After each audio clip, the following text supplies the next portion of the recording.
What's up, dude? Tell me that video didn't give you a little something, a little flashback into the good old days, or a flashback to when your parents were getting divorced and your dog was dying. No, but honestly, booting this game up and hearing Ace of Spades and seeing the skate video, it automatically gives me a right hook to the nostalgia. It feels great. You never really realize how much you miss these games until you're actually playing them. Even watching videos of old games, it doesn't bring back that full feeling of nostalgia until you got a controller in your hands. Skating was always a huge part of my life, and it's not because I was good at it. Let's just get that out of the way right now. If you needed somebody who strictly rode the board for transportation, I was your guy. I could ride the fuck out of that board, but right when I even got half an inch airborne, I had no idea what I was doing. Riding, doing horrendous ollies, and shove-its that didn't go full rotation, that was my skill cap. But living in apartments with 300 units and almost every single kid had a skateboard, it was hard not to get into skating. And with that, it was hard not to get into Tony Hawk's Pro Skater. Everything kind of coexisted with that feeling back in the early 2000s. This was more than a game. I honestly believe that it defined a generation that I'm glad to be a part of. I honestly don't think you're buying this game today because it's the best game ever made. You're buying this to have a little flashback to the early 2000s. It's going to be hard to rate this game because it's such a huge part of my childhood, but I can't rate it off that alone, or else I'd be giving Banjo Kazooie a fucking 9 out of 10.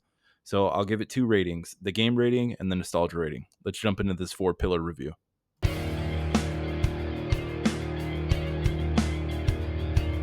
Skating around in updated graphics is great. It brings levels in with more detail and gives you a more grounded feeling.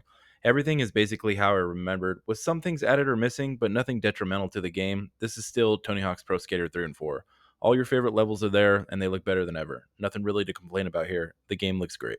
I have this core memory of me being like 10 and singing Anarchy in the UK by the Sex Pistols while skating in London on Tony Hawk's Pro Skater 4, which brings me to the music. A lot of us found our identity through video game soundtracks and decided a path when we were super young. Like, yep, this is my life now. This is the music that I'm going to listen to. For example, the original Tony Hawk's Pro Skater 4 had bands like The Distillers, Melon, Bouncing Souls, Agent Orange, System of a Down. I've seen all those bands live and I still listen to them daily, 20 years later, all because of a video game. Like, I would have no idea who Rise Against or Rancid is if I never played Need for Speed Underground 2. And I'm sure somewhere down the line I would have fucking figured it out eventually, but Rancid is still one of my favorite bands today just because I played a video game. And I know I'm kind of getting off track here, but these video game soundtracks are so important to the game's immersion and vibe. And Tony Hawk's Pro Skater will always be regarded as one of the best soundtrack series ever.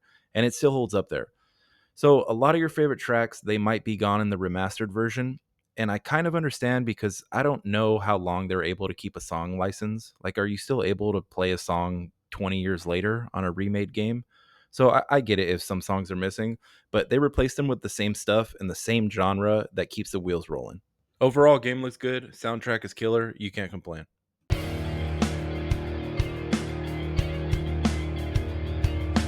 I mean, what do I say here? 99% of you played this game 20 years ago, and it feels pretty much exactly the same. The gameplay is what you'd expect from Tony Hawk's Pro Skater, and that's a good thing. It's fast, fluid, and I promise you it feels as arcadey as you remember.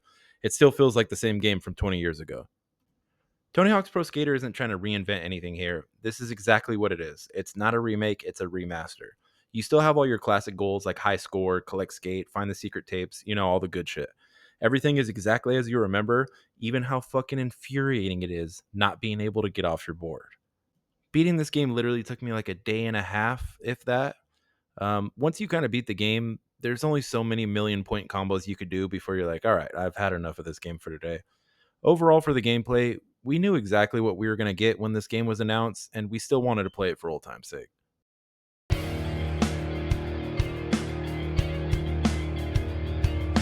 Progression is a little updated from the old titles, but not much. I mean, there's new secret characters, secret shops, and some cosmetics, and then you can also add some like effects while you're cruising around, but overall, it's everything you'd expect. Getting the stat points, leveling up your guy, and unlocking stuff. There are tons of secret challenges you can find that give you like new boards, apparel, trucks, wheels.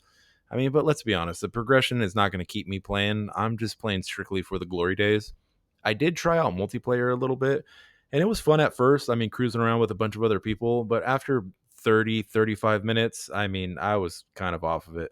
Overall, it's a 20-year-old game, so progression's not really a talking point, but I do feel like they could have added a little more to keep us working and keep us playing the game.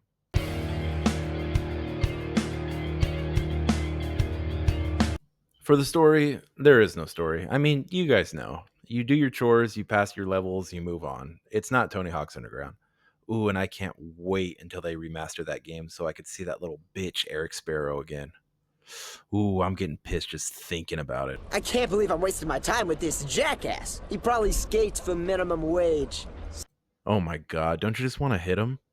But yeah, like I said, there's no story here. If you downloaded this game, chances are you've played it and you've beat it before, and you just wanted to jump back to a time when your body didn't hurt from years of construction. Or, I mean, unless that's just me.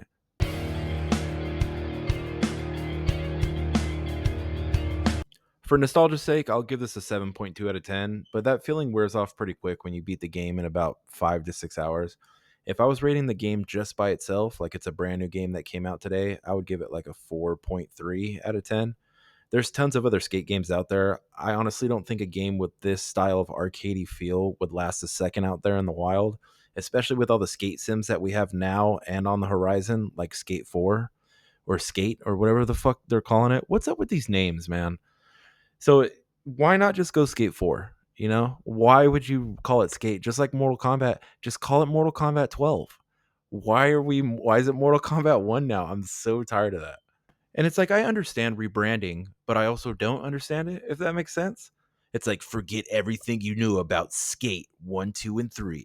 Introducing our new game, Skate. And it's like, what the fuck, man? I don't want to forget everything that I thought I knew about Skate 1, 2, and 3. Those are some of my favorite games. Just call it Skate 4. Call it what it is. Anyways, let me know what other games you guys want me to review. I know it's super dry out here when it comes to new games, so it's slim pickings, but I do enjoy making these videos, and any input from you guys is welcome. All fucking 26 of you guys. As always, if you made it this far and enjoyed the video, go ahead and give it a like. Maybe even drop a sub if you're feeling crazy. If not, I'll get you on the next video. Appreciate it.